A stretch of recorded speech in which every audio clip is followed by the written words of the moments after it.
Mr. Emory Hunt tapping in. Emory, hopefully this matchup doesn't look like that Super Bowl, especially if you're Patrick Mahomes and Andy Reid. But the spotlight on the defense right now, I think there were a lot of things that were exposed against the Chargers earlier this week. So if they're going to get their lick back, are you more concerned with KC's secondary, Emory, or their ability to get to the quarterback? I'm more concerned, Haley, with their ability to get to the quarterback, because outside of Chris Jones, and we saw what we got from George Karlaftis, there's no other additional threat to rush the passer, and that's what they have to find. If they can't find a third consistent presence to rush the passer, it could be more of what we saw back in February. So that's the other element of this defense that you want to see evolve. I love what I saw from Drew Tranquill. He's a run and chase linebacker. He's aggressive. He's looking to blow stuff up. But they need someone additional along the defensive line to really be that constant nuisance along with Chris Jones and Karlaftis. If they can find one, they have a chance to really pressure this Eagles offensive line. Of course, there's a lot of matchups and storylines all across this matchup. What's the biggest one that you're looking at, though, when it comes to a matchup to watch in this one? The biggest matchup I'm looking for is this Eagles receiving core and how they incorporate, the third receiver. We saw that Jahan Dotson had a big play in the Super Bowl, had a big game in the Super Bowl as well. And we see how the Chiefs struggled on the back end to contain the deep ball. And so that's going to be the element where they're going to have to improve. And then on the flip side, you look at KC receiving core, even though they're beat up and banged up a little bit, they still have a chance to attack this Eagles secondary, i.e. the cornerback position, vertically down the field. So the passing game will be the biggest matchup. Who can win beyond the intermediate levels of the field, who can win deeper down the field, is the biggest matchup in this game, regardless of team you're talking about. To take it a step further, I want to get inside the mind of the coordinators here, right? Because you've got Kevin Patullo, a guy who's maybe a little newer to the role of offensive coordinator, and you're going against a guy like Spags, who we know everyone respects. How much of that matchup you think will be spotlighted in this game? I think it's going to be huge, and Patullo has the edge here because of the relativeness of the unknown. Right, this is his first time as the OC for the Philadelphia Eagles, and so we know everyone, once they get to the kitchen, they want to add their own seasoning, right? Like sometimes you just keep the ingredients simple, but now I'm gonna add a little bit more Tony Chachere's to this recipe than it calls for, right? So you never know what he's gonna to add to this offense, and that's the part that he probably held back in Week 1. So you can't really watch Week 1's film and gauge what we're gonna expect in Week 2. So therefore, he has a slight edge, but we know Spagnuolo has been around the world twice, spoke to everybody once. So there ain't much he hadn't seen. So at the end of the day, there's not much he can get away with in terms of, okay, I'm going to add this new wrinkle here or that new wrinkle there that can't get figured out after a series or a drive. So if that's the case, you still give a slight edge to Patullo because he has that relative nature of the unknown so far as the OC of this particular football team. And listen, I know that the sky is falling when it comes to the Kansas City Chiefs not winning in Week 1. They will have to prove to me that they are still not the best team in the NFL. I will just leave that there. It's interesting, Emory, when we talk about revenge games, that's typically what we call these rematches, right? Like Sunday's game between the Bills and the Ravens. It was a revenge game for everybody. We've talked to players before, some of our analysts as well. They've spoken about the revenge factor being true. But in the big picture, the grand scheme of all of this, are rematches, who really benefits from those? This is a fascinating question, Haley, and having covered the CFL, we've seen the rare back-to-back. So they'll play a game on a Thursday, and then they'll have the same matchup the next following weekend. So that's a true rematch game, revenge game. When we're talking about these matchups that are a year, ahead or a year after, it's not the same situation. So neither team has the advantage because we know both rosters tend to change. Coordinators have changed. The situation isn't the same because nothing is on the line here. It's just Week 2. So it's not truly a rematch per se because a lot of the pieces are still there, but a lot of pieces are also gone and the scenario has changed. So both teams have to come in this and attack this as if this is the first time they're meeting each other. So I don't see this as a true revenge game. Some teams may try to tell you that and take that approach, but it's truly not the same, especially when you're not playing for that Lombardi trophy. See, for me, like, my revenge will be when the Eagles visit the Cowboys later this year. And if we win that game, to me, like, that's a revenge game. But it's too early in the season.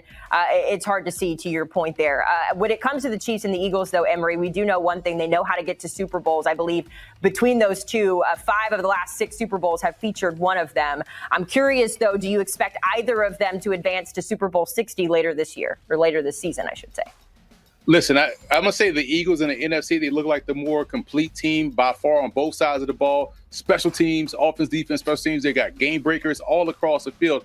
I'm just going to get out in front and say Kansas City as well, because I've been on the Columbia broadcast station loud and wrong multiple times thinking that any other AFC team was going to get to the end, and we always end up watching the Chiefs play whoever's going to be out there on the NFC side. So both of these teams definitely have a great chance of getting back to the game, but the Eagles for sure I'm strongest about because of what they are built like and what they have in terms of the quarterback play. And you talk about a guy that has the same mindset as a Tom Brady, that's Jalen Hurts. And it's funny because Hurts is going through the same process that Tom Brady went through. Remember, for the first 3 years of his Super Bowl runs, people were discrediting Tom Brady. Like, oh, that's because of Bill Belichick. That's because of the defense. And then that 4th Super Bowl, it was like, all right, maybe he might be good. And then he went on to win a couple more after that, right? So I feel like Jalen Hurts is being disrespected, and he's on that same path of he's a psycho. I'm just going to lock in, play my game. You saw how they carried about this year coming into the season and not wanting to celebrate last year's Super Bowl. So the Eagles have the mindset, they have the quarterback, they have the explosiveness, they have the defense. They'll get to the end out of these two teams, in my opinion. Who wins this game, though, coming up between the Eagles and the Chiefs? Philadelphia. It doesn't matter if they're playing in KC, Missouri, or Kansas. The Eagles are the better team in terms of what they present on both sides of the ball. And we already saw some infighting already on the Kansas City side and on the defense, with Chris Jones sacrificing the edge, slicing inside, and letting Justin Herbert run around and end the game on a scramble, and him and Drew Tranquil on the side jawing at each other. So you never really see that with Philadelphia. The most you'll see is a wide receiver picking a book off the shelf and just reading it on the bench when he wants the football.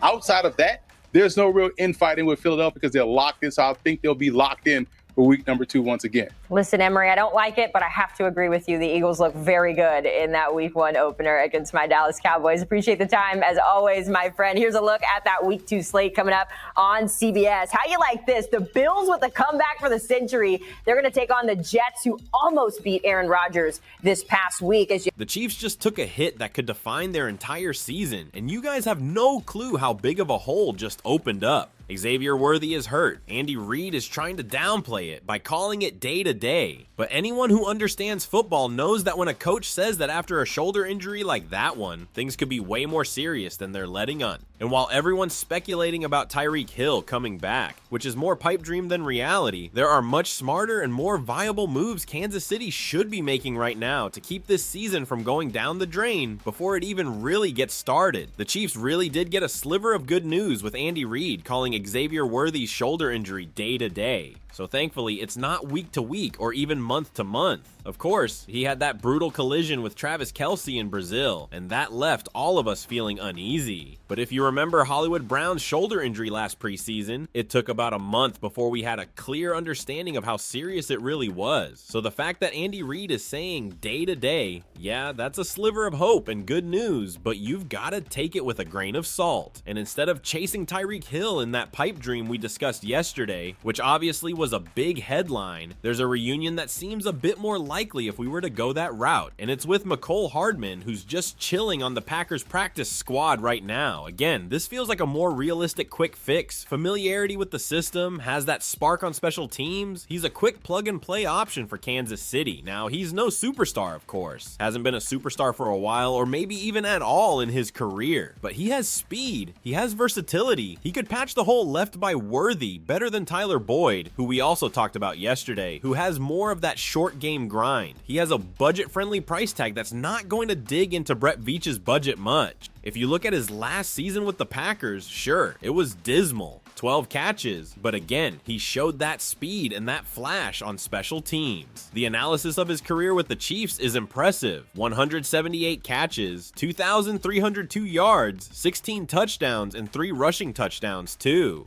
That's important. His history in this offense, he split time between slot, he split time on the outside. He's been a key tool also in that pre-snap motion and jet sweep attacks. Again, those 3 touchdowns on the ground make him a seamless fit. Throw him into this lineup, throw him into special teams. There's instant value there, despite him not being a superstar. The Chiefs don't have much cap space, just over $2.8 million. So if you can snag Mecole Hardman off Green Bay's practice squad, who right now are crowded in the wide receiver room with their draft picks and young talent, it's a low-risk move that likely also keeps your future. Flexibility intact. That's huge for a team that still has a Super Bowl window. Connecting this Hardman possibility with a broader perspective, should we trust the day-to-day status? Yeah, it's promising, but again, it's shaky. Hardman isn't a game changer, but his speed, system knowledge, his special teams ability make him a decent option. It lets Veach add some depth to the wide receiver room, at least without breaking the bank or breaking the future. 2 very important things. But of course, the Chiefs might want to aim higher. They might want a more long-term fix, and I kind of agree with them. I totally understand that. Mecole Hardman is a quick fix, but if we're chasing something more long-term, a more long-term foundation at this position, Rashid Shaheed from the Saints is a name that Brett Veach should be circling, especially with New Orleans' 2025 season likely being a lost cause. Do we have any high expectations for them now or even in 2026?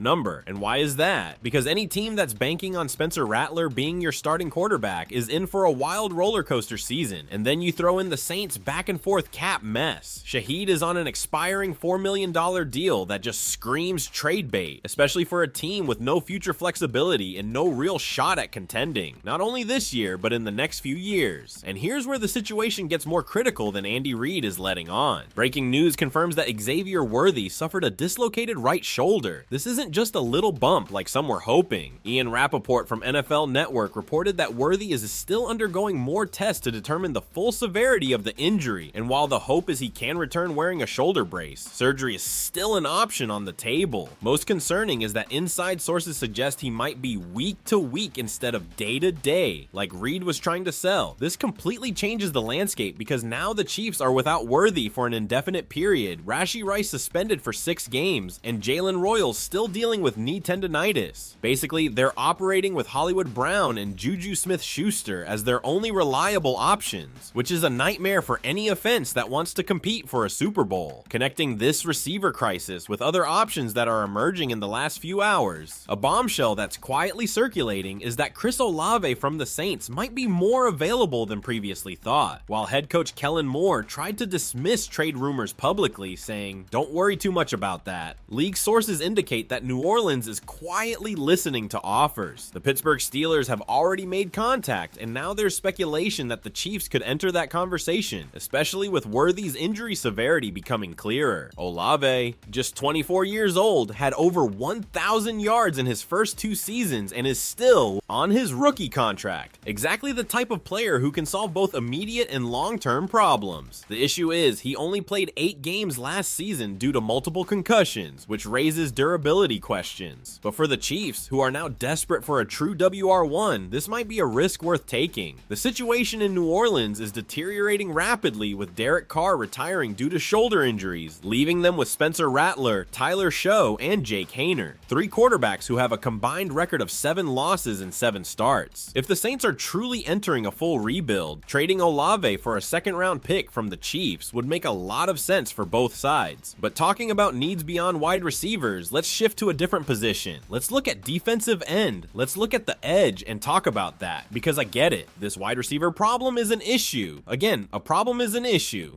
But there was another issue, and that was the Chiefs' pass rush that hit a brick wall in week 1 against the Chargers. It was a wake-up call, especially with Herbert being able to carve up this defense for over 300 yards and 3 touchdowns. It's time to sound the alarm on the edge. This was a team that was supposed to just run the ball too, but they were again dicing us up. Herbert had over 300 yards and 3 touchdowns. He's a great talent, but come on, we know what this team was supposed to do. They were supposed to establish the running game. They didn't need to do that. that, but I'm getting off on a tangent here. The pass rush problem I mentioned isn't just speculation. The numbers are brutal and reveal a deficiency that could ruin the entire season if not addressed quickly. In week 1 against the Chargers, Mike Dana, Derek Nanati, and Charles Omenihu combined for 68 defensive snaps and managed a 0% win rate. That means they couldn't beat their blockers even once in 2.5 seconds. 0%. It's statistically impossible to be worse than that. Justin Herbert had all the time in the world in the pocket, resulting in those 327 passing yards and 3 touchdowns that should have been preventable. And this was against a Chargers offensive line that was missing Rashawn Slater, their starting left tackle. Imagine what's going to happen when we face healthier offensive lines. This is where Preston Smith becomes an urgent necessity, not just an interesting option. Smith was recently released by the Pittsburgh Steelers after being traded from Green Bay mid-season, which means he's available immediately without needing a trade. At 32 years old, he still has 70.5 career sacks and showed he can still produce. Had 4.5 sacks in 2024 split between the Packers and Steelers. Most importantly, he explicitly asked to be traded from the Packers because he didn't fit their 4-3 scheme, preferring to return to a 3-4 system. The irony is, this could work perfectly for the Chiefs because Steve Spagnuolo can use Smith as a